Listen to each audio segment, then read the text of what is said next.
জিয়া পরিবার সবসময় বাংলাদেশের মানুষের পাশে ছিল। তারেক রহমানকে চোখ বেঁধে ঝুলিয়ে উপর থেকে ফেলে দেওয়া হয়েছিল তারেক রহমানকে হত্যার উদ্দেশ্যে। নয় অন্য কোন দেশ, সবার আগে সবার আগে সবার আগে সবার আগে যে স্বৈরাচারী এরশাদের পতন ছাড়া আমরা ছাত্ররা ঘরে ফিরবো না। এই সম্পর্কে বলিয়ান হয়ে আমরা সেদিন আন্দোলন, সেদিনই ছাত্ররা সর্বোচ্চ ছাত্র 11 তারিখে পরের দিন আমরা হরতাল আহ্বান করলাম। সেই হরতালে জাতীয় নেতৃবৃন্দ সমর্থন দিলেন, বিভিন্ন রাজনৈতিক দল সমর্থন দিলেন। হরতাল হলো, হরতালের মধ্যে শাহবাগের মোড়ে আমাদের উপর টিয়ার সেল গুলি চালানো হলো, আমরা সব লাঠিচার্জ করা হলো। আমরা তখন হসপিটালে ভর্তি হলাম। হসপিটাল থেকে সেখানে জাতীয় নেতৃবৃন্দ গেলেন, আমরা শপথ করলাম সেই হসপিটাল থেকে বেরিয়ে আবার কেন্দ্রীয় শহীদ মিনারে যে আমরা এরশাদের পতন ছাড়া ঘরে ফিরবো না। সেই শপথে বলিয়ান হয়ে সারা বাংলাদেশের ছাত্র সমাজ দেশনেত্রী বেগম খালেদা জিয়ার আপসীর নেতৃত্বে সেদিন রাজপথে আন্দোলন গড়ে তুলেছিল। এবং আমরা সেদিন শপথে বলেছিলাম প্রয়োজনে আমরা ডেড হাউসে যাব, কিন্তু রাজপথ থেকে আমরা সরে দাঁড়াবো না।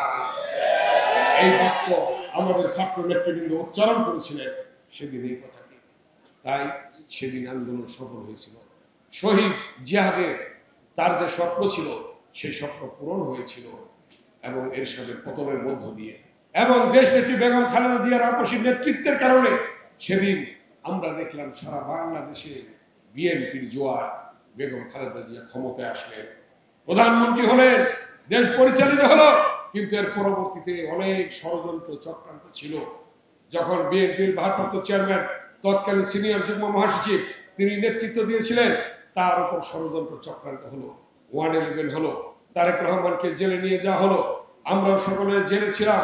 সেখানে তারেক রহমানকে সুস্থ অবস্থায় নেওয়া হলো রিমান্ডে। রিমান্ড থেকে আসার সময় দেখি স্ট্রেচারে করে নিয়ে আসছে।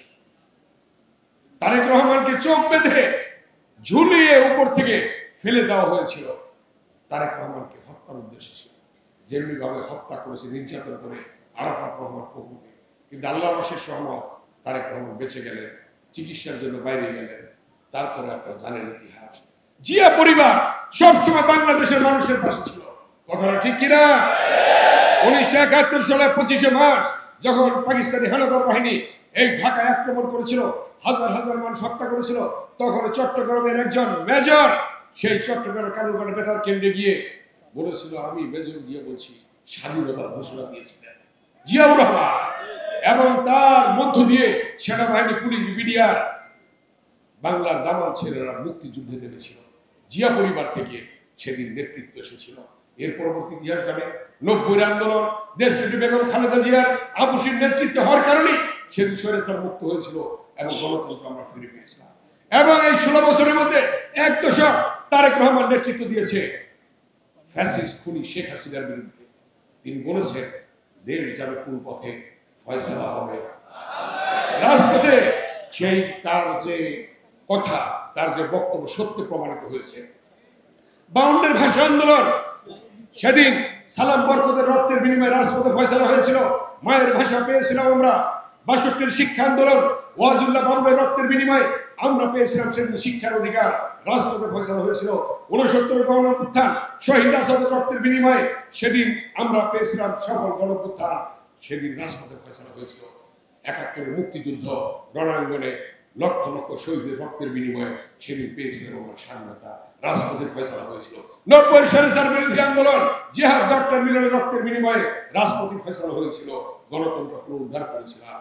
24-এর গণঅভ্যুত্থান, সেটাও তারেক রহমানের বক্তব্যের যে প্রতিধ্বনি ছিল যে রাজপথের ফয়সালা হবে, রাজপথেই ফয়সালা হয়েছিল। হাজার হাজার ছাত্র জনতার রক্তের বিনিময়ে রাজপথের ফয়সালা হয়েছিল। সেই ছাত্র নেতা আমাদের পাশে আজকে থাকতো। ইলিয়াস আলীকে গুম করা হয়েছে, চৌধুরী আলমকে গুম করা হয়েছে,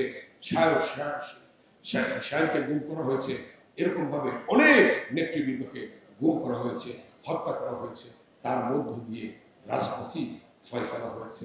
আজকে সেই তারেক রহমানের বক্তব্য সত্যে প্রমাণিত হয়েছে। তারেক রহমান বলেছিলেন যদি বিনা ভোটের এমপিরা সংসদ থেকে না বের হয় তাহলে জনগণ তাদেরকে বের করবে। বের করছে না তারেক রহমান বলেছিলেন যারা অবৈধভাবে নির্বাচিত যারা মন্ত্রী হয়েছে সচিবালয় থেকে বের করবে জনগণ, বের করছে না? তিনি বলেছেন তারপরে যদি পদত্যাগ না করে ফ্যাসিস্ট খুনি হাসিনাকে গণভবন থেকে জনগণ বের করবে। বের করছে না? সত্য প্রমাণিত হয়েছে। এবং তিনি স্পষ্টভাবে বাংলাদেশকে যদি তিনি ভালোবাসেন এবং তার যে দেশপ্রেম, সর্বশেষ বক্তব্য যেটা বলেছেন, সবার আগে বাংলাদেশ, দিল্লি নয়, পিন্ডি নয়, অন্য কোন দেশ, সবার আগে